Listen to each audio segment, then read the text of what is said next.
Good afternoon to you. Welcome to this session this week, marking yet another milestone in our nationwide fight against this pandemic.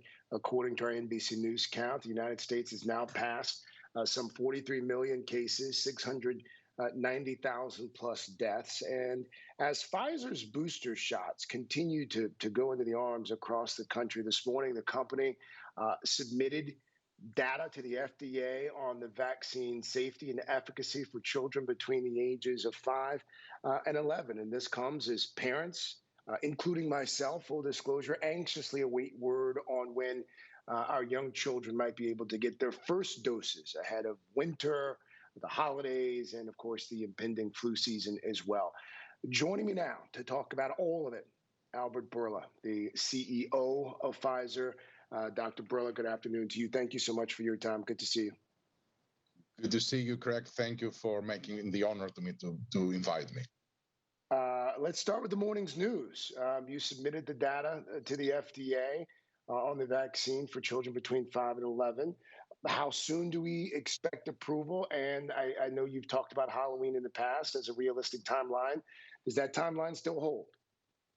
You know, it's not appropriate for me to comment how long FDA will take to review the data. They should take as much time as they think it is appropriate for them to have high levels of comfort, and if approve it, we will be ready to have the vaccine available, because this is a new formulation of the vaccine. It has way less RNA inside. It is 1/3 of the dose of what the adults are receiving right now. But despite that, we have the exact same efficacy and the exact same immunogenicity and the exact same safety profile.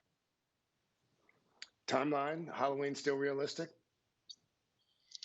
You know, it is one of the options, and it's up to the FDA. No pressure on them. It's not appropriate. Well, let's talk about kids under the age of 5. Assuming that we get this approval for 5 to 11 here in the next few weeks, how soon after that do we believe that children under the age of 5 will be able to get a shot? The studies are ongoing, Craig, and it is between 2 and 5.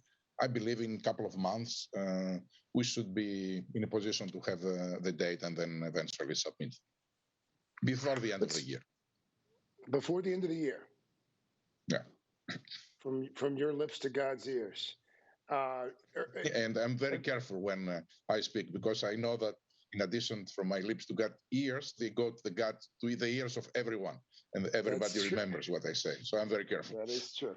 Dr. Bourla, you said something 2 days ago on a Sunday morning program on another network, and you were talking about a return to normalcy, and you're optimistic that life will return to normal within the next year. What does that normal look like? I think people will need to have a strong immune protection against the virus that will allow them to be able to do the things that we're doing before: take mass transportation, going to restaurants, congregate in public spaces that they are indoors in bigger volumes, as we were doing it before. In order to accomplish that, we need to have people having significant immune protection. And I think right now, with the third booster that everybody will be receiving, the third booster that people will be receiving, they will have very strong protection that we need to see for how long will last, but likely for a year. And there will be enough. The reason why I said in a year, I think by the end of the year, the higher income countries, they will have enough capacity to do all their citizens, and the lower income countries, they will be in the same position 6 months later. So I believe that within a year, the whole world will have enough capacity to be able to vaccinate the citizens and protect them. Here in the United States, do we believe that masks are going to be ubiquitous for the foreseeable future, or do you think that as we return to normal, folks will likely stop wearing the masks in public?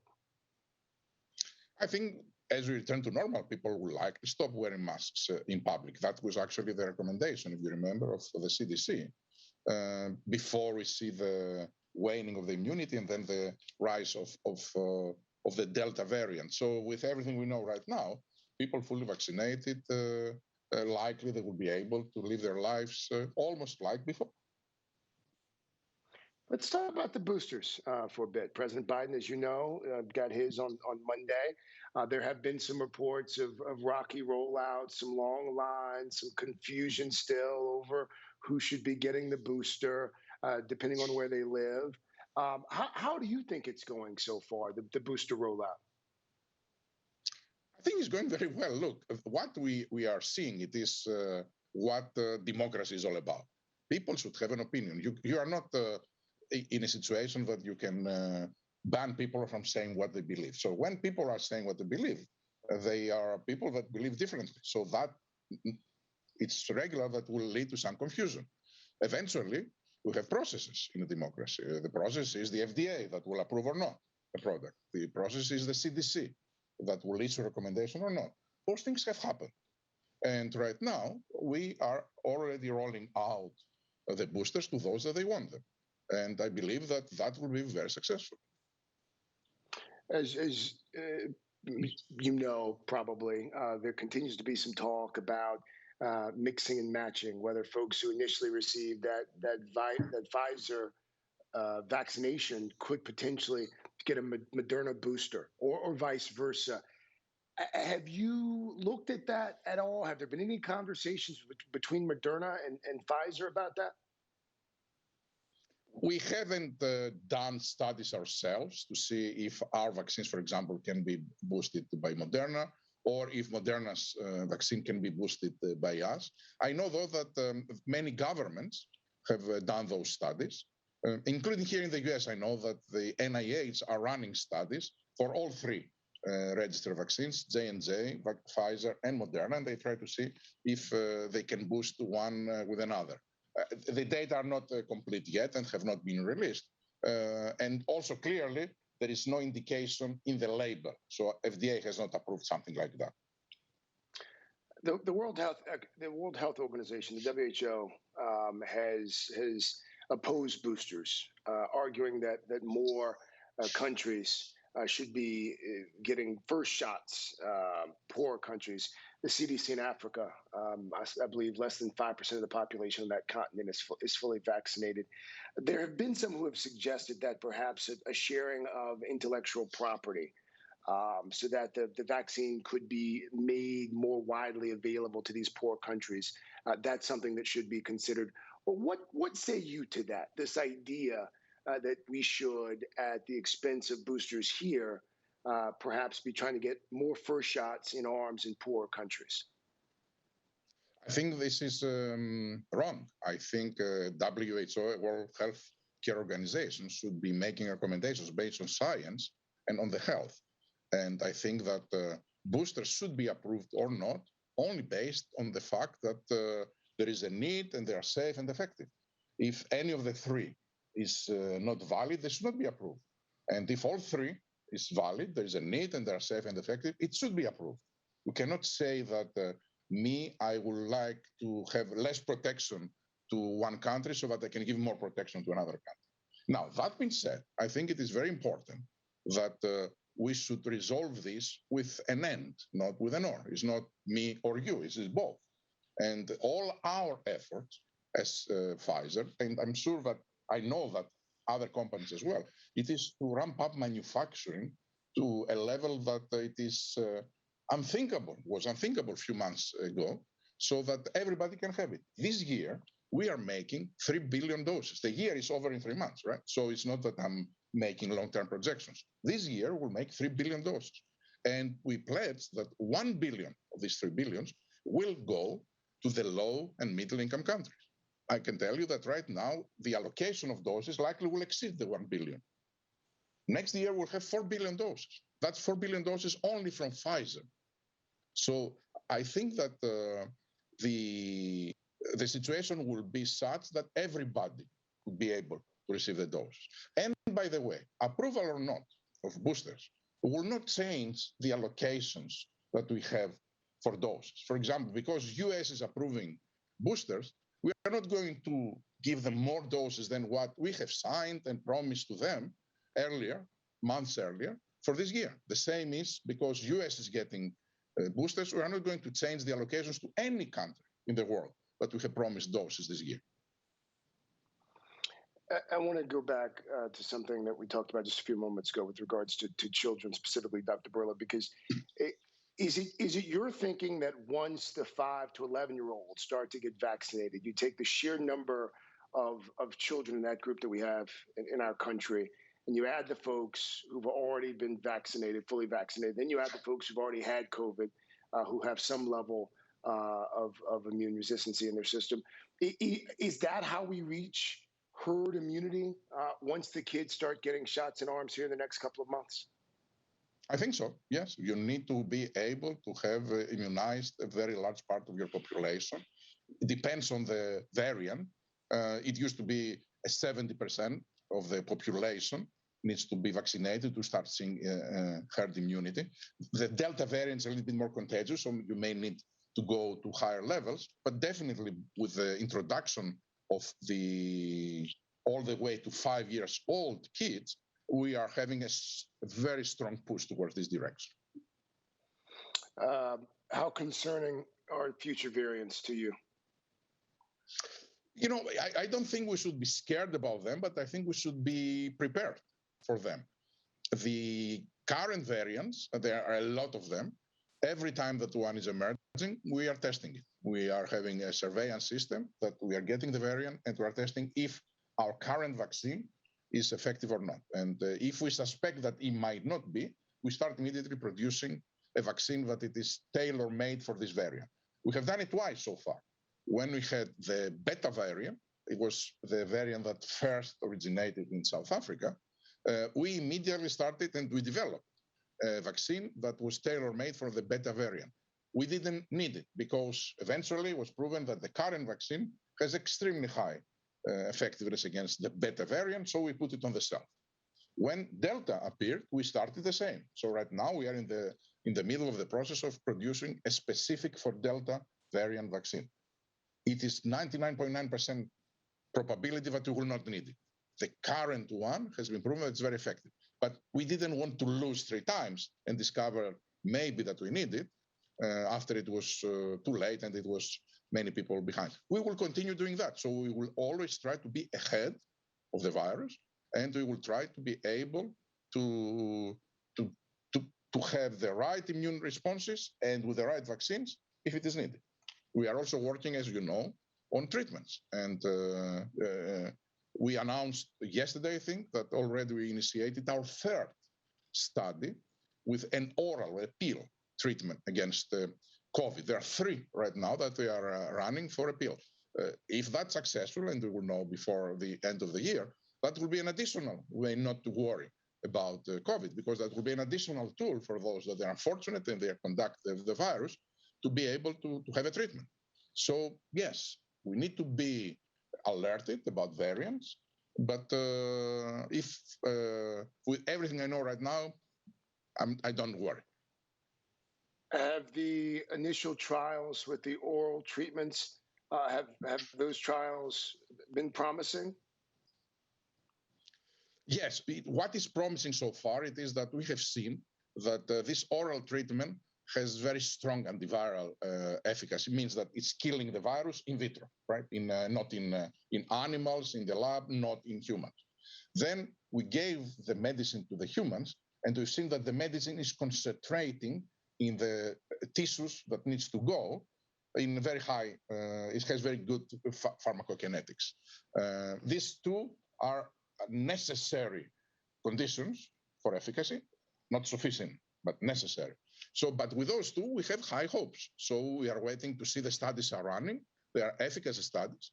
And we will see in high cases or in more mild cases or even in prevention, if you are getting COVID and the people that are living in the same household with you will take the pills, if you are infected, if they will be protected from developing the disease. All these studies are ongoing right now. So I hope that we will be successful, but of course remain to be seen. Timeline on the trial? We will know before the end of the year. There are three trials. Okay. The first one will come earlier, the second a little bit later, but before the end of the year, I think. And keep in mind that we are investing right now at risk. What does it mean that? I have approved over $1 billion of investment in our manufacturing so that right now they are making this product without knowing if it works or not. What this will give us, if the product works by the end of the year, we won't have a winter without it because it will take us 3 or 4 months to manufacture it. We will have enough quantities to jumpstart something like that. If not, we will write off the billion and we will move on. Let's talk about the last year and a half and some change, because I think a lot of folks who have been following every twist and turn of this pandemic, as it relates to the development of treatments and the development of vaccines now, a lot of folks, objectively speaking, would probably say, my goodness, look at what our drug companies can do in a short amount of time. They were able to identify causes and treatments in the span of, less than a year, and then roll out in mass shots, vaccinations, and then a few months after that, booster shots. What do you think this is going to mean, Dr. Bourla, after the pandemic? What is this going to mean for the way that we treat disease and illness moving forward in this country? If we can do something like this so relatively quickly, perhaps this could mean that we'll be able to replicate this with regards to other diseases and illnesses. It would be unacceptable if we don't try to do that. Clearly, when you are able to do something like that with COVID, the question is why not with cancer? The question is why not with Parkinson? So there are so many diseases that they are unmet needs right now. They don't have a treatment or a prevention or a therapy. And the question is why wouldn't be able to move equally fast? Before COVID, to develop a vaccine was taking 8-10 years, and we did it in 8 months. And it's not only the only miracle, we were able to manufacture it at quantities that they are mind-blowing. For example, the annual production of Pfizer in terms of vaccines in 2019, before the pandemic, was 200 million doses per year. 200 million doses per year. In 2020, the same, 200 million doses per year. In 2001, suddenly a new vaccine will make 3 billion of this vaccine only. That didn't happen by chance. It happened because we have high concentration of scientists, engineers, infrastructure, and then we invested very heavily. And we did things out of the box. We did things very differently. I think that's a challenge for us and an obligation to repeat these things with all the other diseases. Perhaps you've heard that in terms of popularity, Big Pharma right up there with journalists, at least before the pandemic. It would seem as if there are now perhaps far more people in this country who have come to appreciate the role that not just Pfizer, but the Modernas and the J&Js and that your ilk can play in public health. Do you think that this perception, perhaps, not real or perceived, but this newfound perception that people have of Pfizer, you seem to be having a moment, Dr. Bourla. Do you think it's going to last beyond the pandemic, or do you think you'll be just as vilified 2 years from now as you were 2 years ago?